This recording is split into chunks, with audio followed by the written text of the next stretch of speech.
السلام عليكم، ولا عبد العزيز معاكم، وسؤال النهارده عن معالجات الشعر اللي هي البروتين والفورمالدهايد، وخاصة إن معظم البنات بتأكد 100% إن عشان يحصل فرد لازم يكون الفورمالدهايد موجود بنسب في المواد، وكأن الفورمالدهايد هو اللي مسؤول عن الفرد.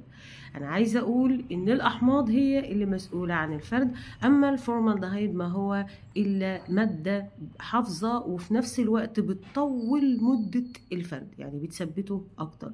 ولذلك في معظم المنتجات اللي احنا بنعملها بإيدينا، حتة مدة الفرد ممكن تستمر مدة متوسطة، وزي ما قلنا بتستمر دايما أكتر كل ما تكون الشعرة سليمة. ولذلك الشعرة السليمة دايما أنا بنادي البنات: وصلي لشعرة سليمة أولا، ثم افردي او اعملي المعالجه المناسبه.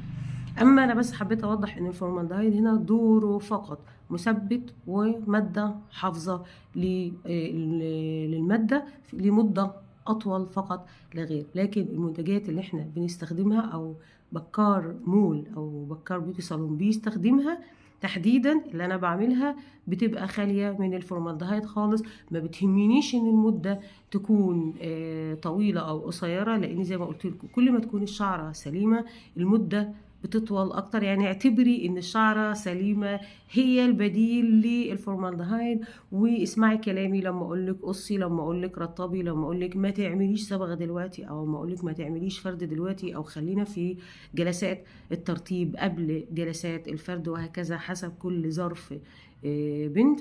اسمعي الكلام، ولو عندك اي سؤال راسليني على الخاص، هكون معاكي فورا.